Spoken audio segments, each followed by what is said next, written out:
We're moving back to my parents' house next month." When my husband Ben made this announcement to his sister-in-law Holly, she seemed ecstatic. Her reaction took both Ben and me by surprise. On the day of the move, I received a barrage of phone calls once I finished unpacking. "Your new address is?" Holly had made a mistake without hearing out the story and was subsequently plunged into despair. "My name is Jane, 35 years old. Just a regular office worker. I live with my husband Ben and our child who is in the 4th grade. We both work to support our life and have a great relationship as a family. Our life was smooth sailing. One day, Holly came to visit.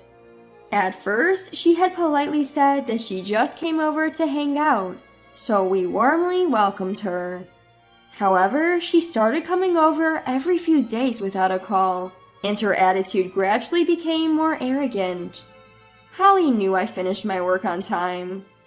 She'd time her visits accordingly, making herself comfortable and helping herself to food and drink.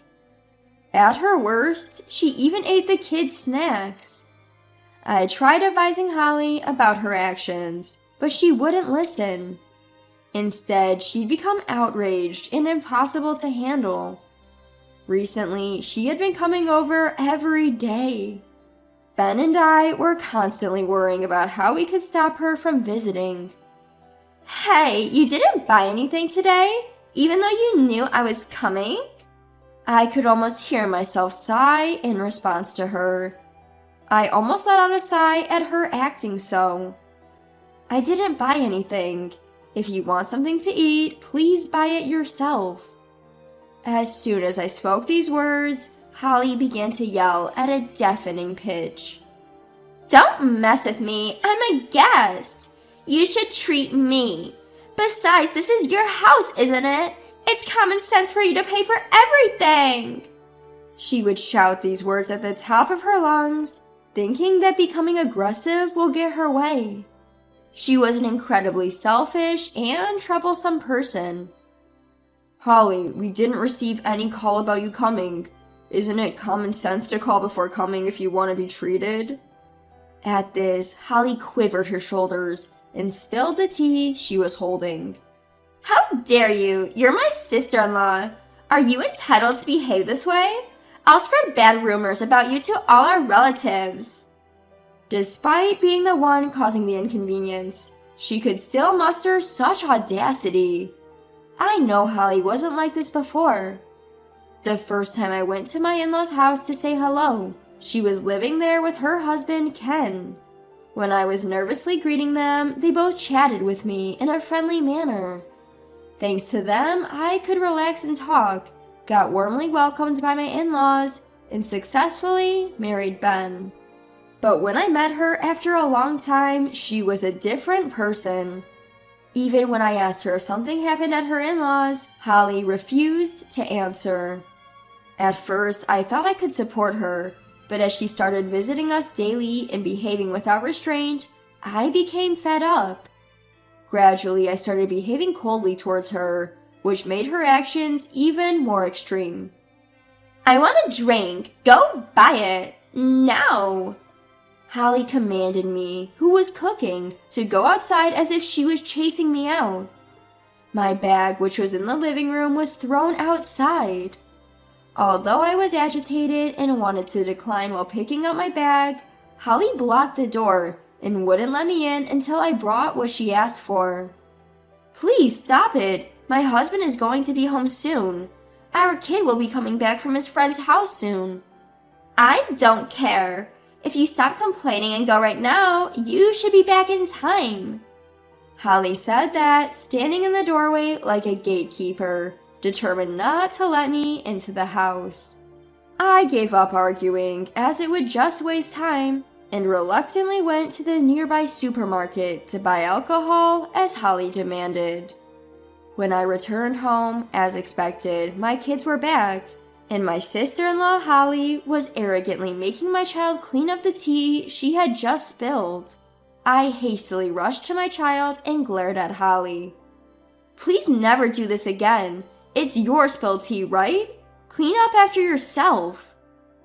When I assertively said this, Holly started drinking the wine she had grabbed from me and said, "It's your fault for being so slow." I instructed my child to take their stuff to their room and hurriedly finished the rest of the cleaning. As I was cooking, I was getting more and more annoyed, wondering if there was a way to stop Holly's outrageous behavior. I decided to consult with my husband, Ben, about Holly. He was as angry as I was about what Holly had done to our child. He said he would call his brother right away, but a few minutes later, Ben came back frowning. When I asked him what had happened, he looked at his cell phone with a puzzled expression. "I want to contact my brother, but for some reason, the call isn't going through." Upon hearing this, I tilted my head in confusion. We wondered what might be happening on their end and discussed visiting my in-laws, but neither of us could find a convenient date due to work. Although we were anxious, we decided to visit my in-laws on a date that suited us next month and ended the discussion. The next day, I told Holly that we were going to my in-laws' house, but she didn't give us any details, and for some reason, she vehemently objected to us going to my in-laws' house. "Don't come! I absolutely won't forgive you if you just come!" As Holly yelled, we became even more confused.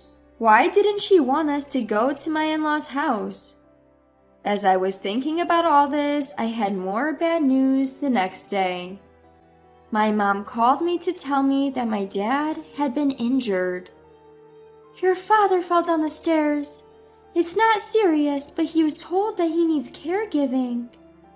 My mother sighed, looking distraught. I was worried and offered to go home right away, but my mother insisted, "Don't worry about it. You have children, right? Put them first before us." With that, she hung up. My parents are both over 65 years old. Even though they're retired, they work in senior jobs to make a living. If my father is injured and needs caregiving, my mother will have to support him while working. Of course they won't be able to live as they used to. I wondered if there was anything I could do for them. I ended the day's work with a heavy heart and went home. That evening, Holly came to our house as usual after the children came back from school. "I'm hungry. Isn't dinner ready yet?" She was planning to have dinner at our place as it was a normal thing to do. I looked at Holly with a bitter expression. I wanted to discuss my parents with Ben that night, but it would be difficult to do so with Holly there. "Could you please pass on dinner tonight? Instead, I bought a cake." When I offered the cake to Holly, she frowned and glared at me. "What do you mean? You expect me to fill up on cake? That's ridiculous." "We have our circumstances too. I'm sorry, but could you eat this and go home?" I said so, but Holly reluctantly looked at the cake. I tried saying, "If you don't want it, you don't have to eat it," but she ignored my words and ate two instead and went back home. After that, I consulted with Ben, who had returned home. He suggested that we should at least send money to my parents for their living expenses, but we can't afford to support my parents' lifestyle every month. Ben said he would do more overtime, but I didn't want him to do that either. At that moment, we came up with a great idea. A good way to solve the problem with my brother's wife and my parents' situation. Ben agreed with me, and we immediately started preparing. I called my parents while my husband, Ben, started packing our belongings. Then he made a call to Holly on her cell. "We're moving back to my parents' place next month. We won't be here when you visit." Holly seemed delighted at Ben's declaration. "Well, I should start preparing too," she remarked, seemingly not paying much attention to the conversation, and hung up the phone. We were left wondering what she needed to prepare for. Well, never mind. We concluded so and ended the conversation. On the day of moving, we arrived at my parents' home and started unpacking. Suddenly, we noticed a barrage of calls from Holly. I hurriedly answered the phone to find Holly sounding hysterical. After waiting for her to calm down, I asked what had happened, to which she replied in shock. "Your new place is..." I was confused and replied, "Huh? It's my parents' home. I said we were moving to our parents' house, right?" Holly's gasp could be heard over the phone. "Parents' home? Ben mentioned it, so I assumed you were moving here." Surprised, I immediately asked Ben, who was nearby playing with our child. Ben, seemingly oblivious, replied, "I clearly said our parents' home." "Did you explain it was my parents' home?" "I was cut off before I could explain. Anyway, it's not really a big deal, right? You also said, well, never mind." That's when I first realized there had been a huge misunderstanding. "I'm sorry, Holly, we didn't move to your parents' home. We've already finished moving. Ben tried to explain, but you hung up." As I explained, Holly started protesting angrily. "I didn't know. Explain properly. I assumed you were coming here. My plans are all messed up. What are you going to do about this?" And so Holly started to berate me. When I asked her about her plans, Holly revealed something astonishing. "I assumed you'd handle all the tedious house chores when you moved in with us." I was left speechless at her words. Ignoring Holly's derisive attitude, I explained why we chose to move. "We were having a hard time with your frequent visits, Holly. Around the same time, my mom told me that my dad got injured and needed care. When I discussed this with Ben, he suggested we move to my parents' home, as it would keep you away and we could help my mom." Upon hearing this, Holly could only say, "Huh?" in a threatening tone. My parents' home is conveniently located near our child's school, and it was also close to our workplaces, so the move went smoothly. It was like killing two birds with one stone. Although we had intended to explain this to Holly, she had hastily ended the call, so we didn't feel it was our fault. "Move here right now!" Holly demanded, raising her voice, but I flatly refused.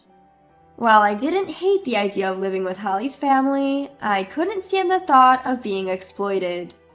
Besides, my parents are having a hard time right now. Even after explaining this, Holly wouldn't accept it. "So, you won't listen to me?" Suddenly, we heard Ben's brother's voice. Holly gasped and moved away from the phone. "Is everything okay, Holly?" As I asked this, Holly pleaded in a frantic voice. "Please, just come here now." "What do you mean?" "Just hurry." I wonder what on earth my sister-in-law is so anxious about. Overwhelmed by Holly's words, I was at a loss for words, and then she abruptly ended the call. After ending the call, I told my husband Ben about what my sister-in-law had said, and he let out a grunt. "We need to check it out, I guess," he said, offering to drive. In the midst of just having moved and being busy with various things, I informed my parents that we were going to my in-laws. Fortunately, both of my parents were at home, so they agreed to take care of the kids. Thanks to them, Ben and I could head to my in-laws together. Upon arriving at my in-laws, I immediately walked into the living room.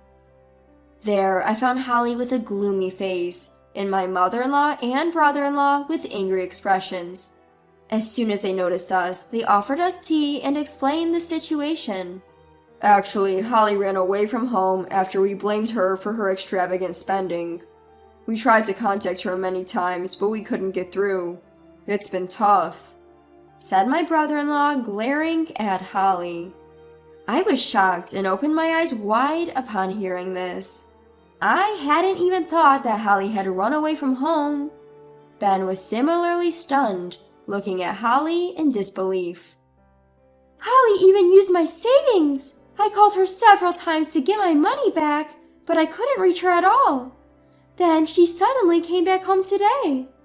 I was surprised when I heard that you were moving in, but it seems that was a misunderstanding."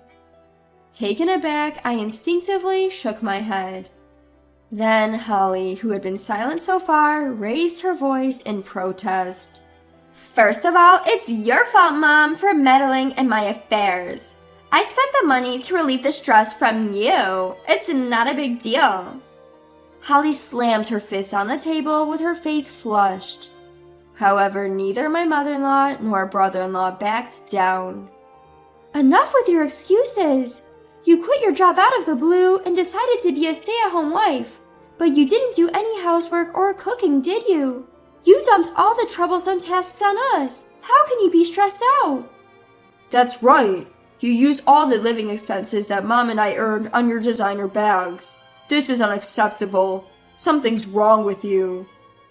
Both my mother-in-law and brother-in-law raised their voices in anger, with their faces flushed.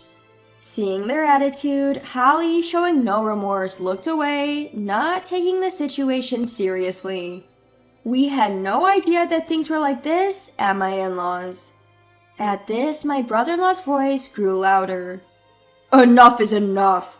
It seems like you're also causing trouble for my younger brother, aren't you? If you're so dissatisfied, let's just get divorced.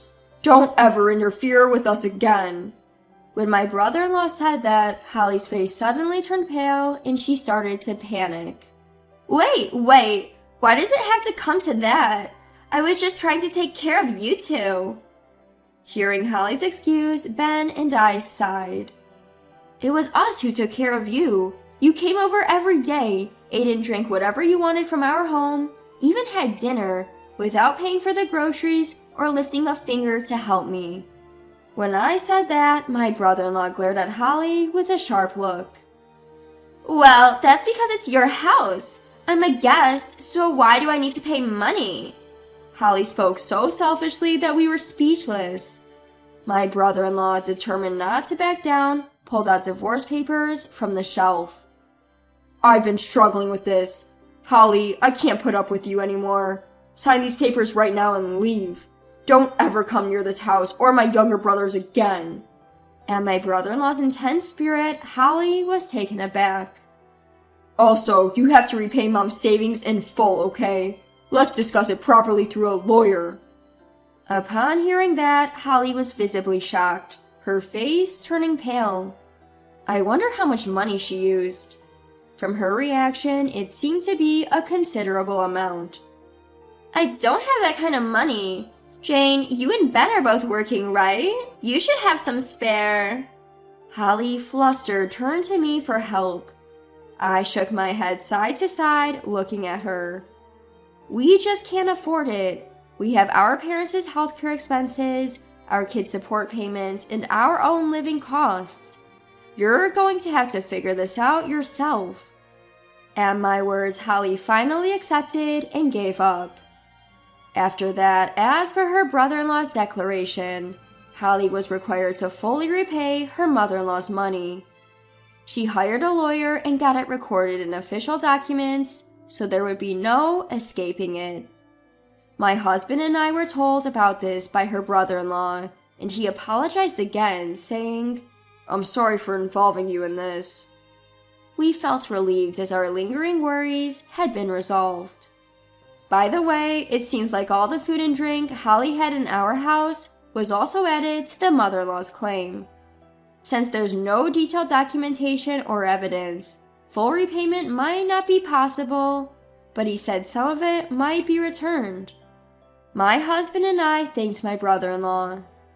Apparently, she had borrowed money to cover her expenses when she had run away, and now she's living on the edge due to that debt as well. Meanwhile, I'm spending my time helping my mom at my parents' home. I don't have to worry about Holly anymore, and most of my stress is gone. From now on, I'm determined to work hard to protect my beloved parents and family.